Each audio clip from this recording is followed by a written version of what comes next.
बुलढाण्याच्या मोताळा तालुक्यातील माळेगाव येथे गेल्या 10 ते 15 वर्षांपासून शेकडो एकर जमिनीवर आदिवासी बांधवांनी अतिक्रमण केले होते। त्यामुळे अतिक्रमण निष्कासनाच्या कारवाईसाठी गेलेल्या पोलीस आणि वन विभागाच्या कर्मचाऱ्यांवर आदिवासी बांधवांकडून तुफान दगडफेक करण्यात आली, तसेच मिरची पूड फेकली, तर कोयत्याने हल्ला देखील करण्यात आल्यामुळे मोठी तणावाची परिस्थिती सध्या माळेगावमध्ये पाहायला मिळत आहे। सुरुवातीला अतिक्रमणधारकांना त्यांचा अतिक्रमित क्षेत्रातील झोपड्या काढण्यासाठी दुपारी 2 वाजेपर्यंत वेळ देण्यात आला। त्यांच्या सांगण्यावरूनच सदरचा वेळ देण्यात आला होता, परंतु दिलेल्या वेळेमध्ये त्यांनी झोपड्या काढल्या नाही आणि जेव्हा प्रशासन कारवाई करण्यास गेले तेव्हा त्यांनी सशस्त्र हल्ला केला। असंही सांगण्यात होतं की काही कुठलं पत्र येणार आहे स्थगितीसाठी, त्याच्यामुळे थांबले होते, काय सांगाल? नाही, त्यांना वेळ देण्यात येत होता की त्यांनी स्वतःच्या हाताने स्वतःचं काढून घेण्यासाठी वेळ देण्यात आलेला होता। सध्या काय ठरलेलं आहे? प्रशासनाचे लोक जे अधिकारी आहेत ते परत गेलेले आहेत। जखमी लोकांना जिल्हा सामान्य रुग्णालयामध्ये भरती करण्यात आलेले आहे, त्यांच्यावर उपचार चालू आहे आणि यानंतर योग्य ती कायदेशीर कारवाई करण्यात येणार आहे। सर, या लोकांवर जे काही कर्मचारी हल्ला झाला, किती कर्मचारी जखमी आहेत आणि कशा माध्यमातून त्या नागरिकांनी हल्ला केलेला, कुठले शस्त्र होते? लाठ्या काठ्या, कोयता, मिरची पावडर, दगड यामार्फत हल्ला झालेला आहे आणि जिल्हा सामान्य रुग्णालयामध्ये किती जखमी लोक, त्याच्यामध्ये एकूण 17 कर्मचारी जे आहे ते जखमी आहे।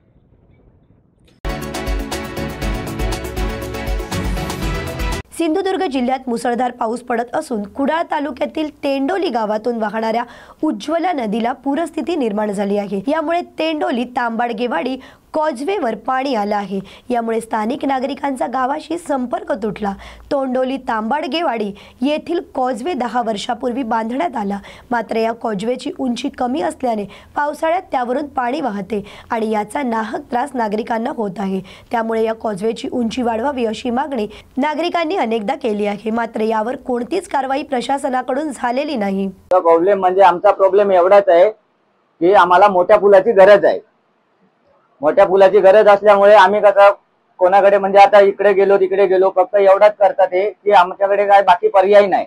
कोणतरी आजारी पडला तो तिथंच असतो, तोपर्यंत त्याचा जीव जाईल अशी कंडिशन या पुलाची आहे आणि तिथनं न्यायचा म्हणजे ते काय होत नाही। तिथनं आता एखादा जास्त आजारी असेल तर तिथनं जाणार नाही तो, कारण त्याला उचलून न्यावा लागतो। असं 2-3 वेळा ही घटना घडलेली आहे। अजून इथं काय कोणाचा काय विषय नाही आहे। तुमचं नाव? माझं नाव रमेश सर्वेकर। नागपूर शहर पुन्हा एकदा हादरला आहे। दुपारच्या सुमारास एका अज्ञात हल्लेखोराने 58 वर्षीय माया पनसेकर महिलेची दिवसाढवळ्या निर्घुणपणे धारदार शस्त्राने हत्या केली। प्राथमिक माहितीनुसार ही हत्या कौटुंबिक वादातून झाली असल्याचे समोर येत आहे। यामध्ये रस्त्यावरील सीसीटीव्ही फुटेजमध्ये एक आरोपी असल्याचे पोलीस सांगत आहेत। यासोबतच या प्रकरणाचा अधिक तपास सुरू असल्याचे उपायुक्त नित्यानंद झा यांनी सांगितले आहे। महिलेचे जे नाव आहे त्याचे नाव माया मदन पसेरकर आहे आणि त्याच्या वय 58 वर्ष आहे।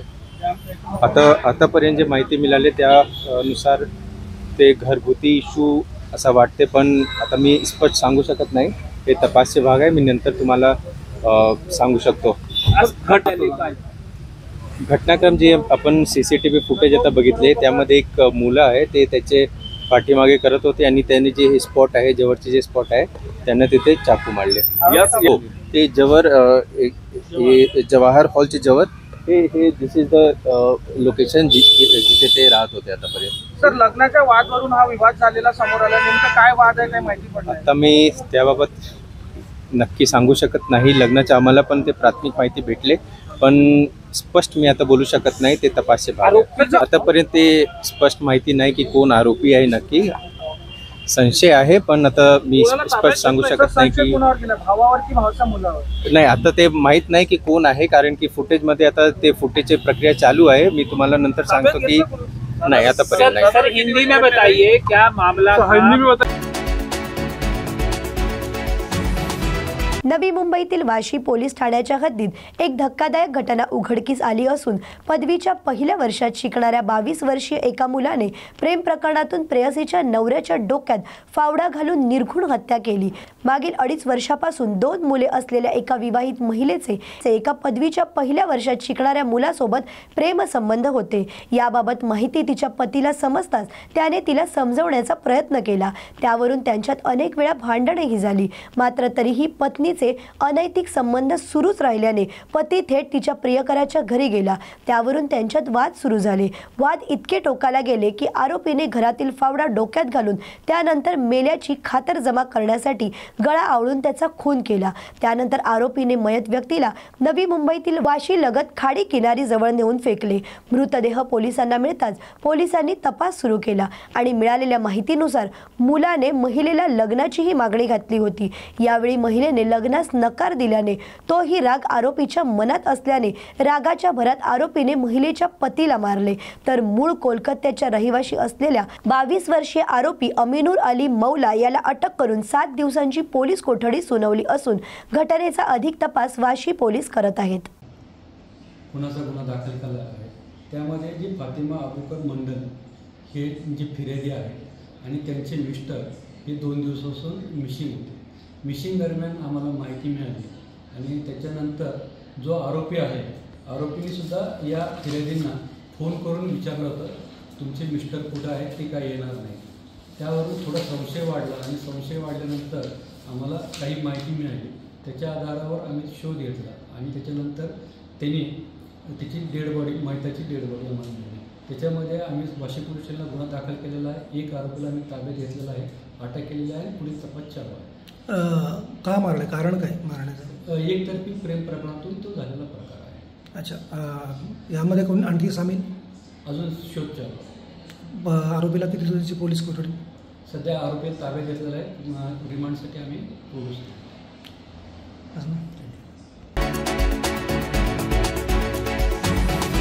कल्याण कृषी उत्पन्न बाजार समितीचा आज एक दिवसीय लक्षणही बंद पाळण्यात आला। व्यापाऱ्यांनी बाजार समितीतील दुकाने बंद ठेवत मुख्य प्रवेशद्वारावर टाळे लावून बॅरिकेडिंग केली। बाजार समिती प्रशासनाकडून जागा परस्पर इतर संघटनेला देण्यात आल्याने स्थानिक व्यापाऱ्यांमध्ये तीव्र असंतोष निर्माण झाला। जर मागण्या मान्य झाल्या नाहीत तर सोमवारपासून बेमुदत बंदचा इशारा कल्याण कृषी उत्पन्न व्यापारी संघटनेकडून करण्यात आला आहे।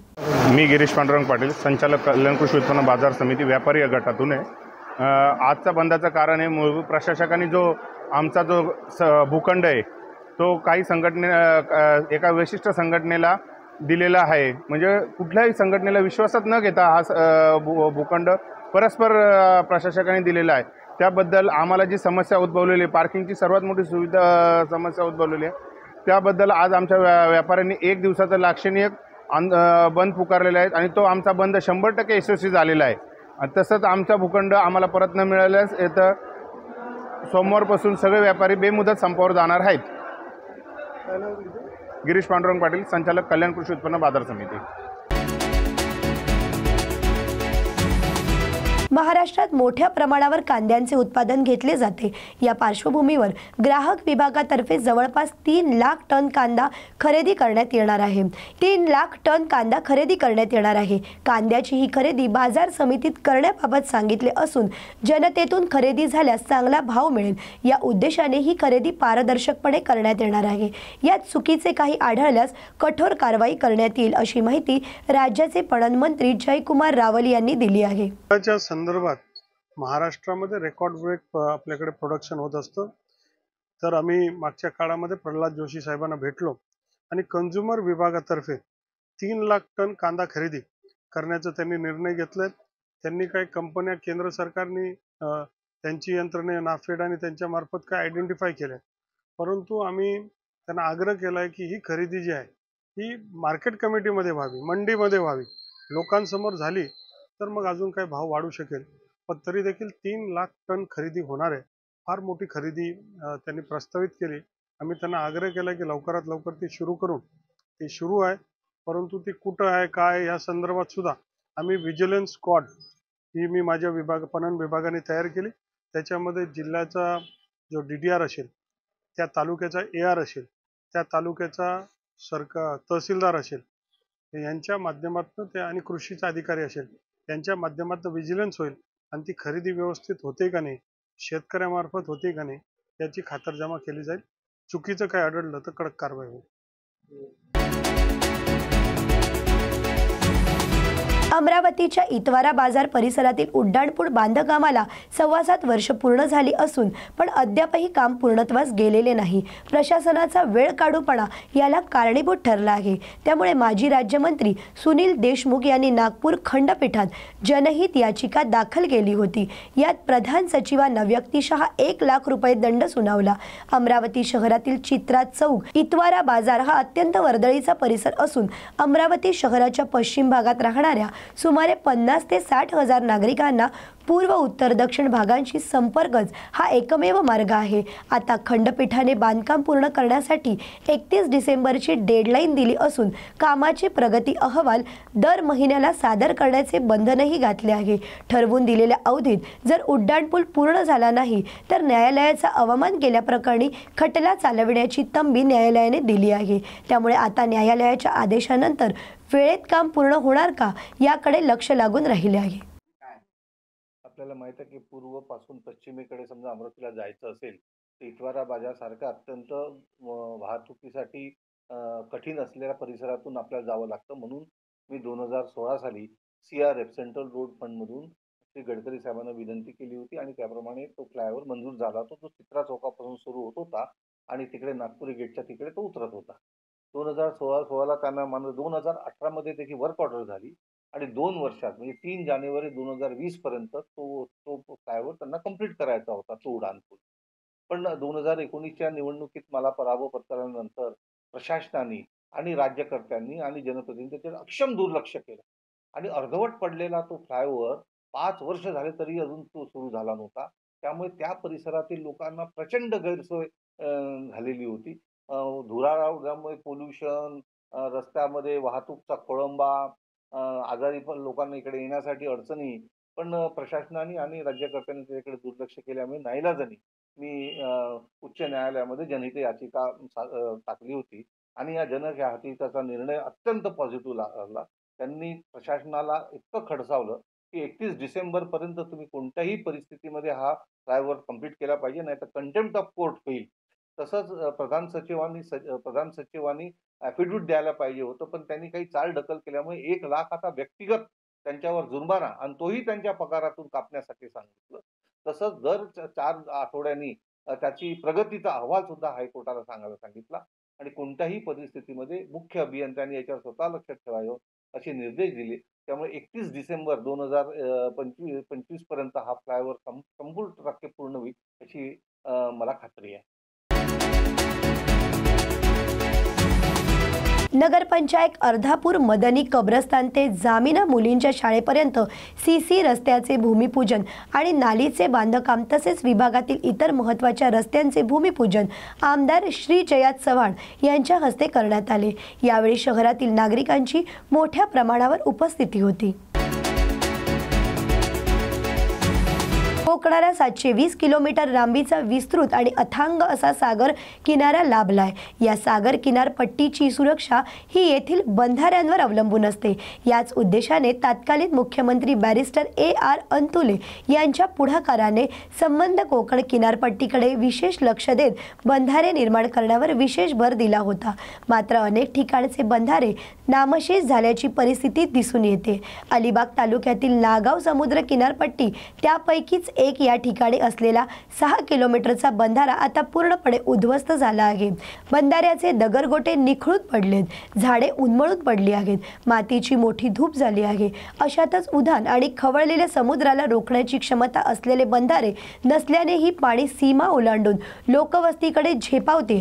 पावसाळ्यात तर गावकऱ्यांच्या मनातील भीती ही अधिकच वाढली असून किनारपट्टीवरील नागरिक, रिसॉर्ट मालक, व्यावसायिक भयभीत झाले असून या कर्मभूमीची झालेली अवस्था व्यवस्था बघवत नसल्याचे इथल्या तरुणांनी सांगितले आहे. आम्ही या प्रश्नावर सतत पाठपुरावा करून देखील सरकार, मंत्री, प्रशासन लक्ष देत नाही. येथील पिण्याच्या पाण्याचे स्रोत असलेल्या विहीर धोक्यात आल्या असून भविष्यात बंधारे नष्ट झाले तर पर्यटन संपेल, तर गावकऱ्यांचे जीवन व पोट कसे भरणार हा प्रश्न सतावतोय. तर बॅरिस्टर अतुल यांच्या कारकिर्दीनंतर कोकणाला वाली कोण असा सवाल किनारपट्टीवरील संतप्त ग्रामस्थांनी उपस्थित केला आहे. अशाच नवनवीन आणि ताज्या बातम्यांसाठी पाहत रहा न्यूज मराठी 24/7. नवा भारत, नवा विचार.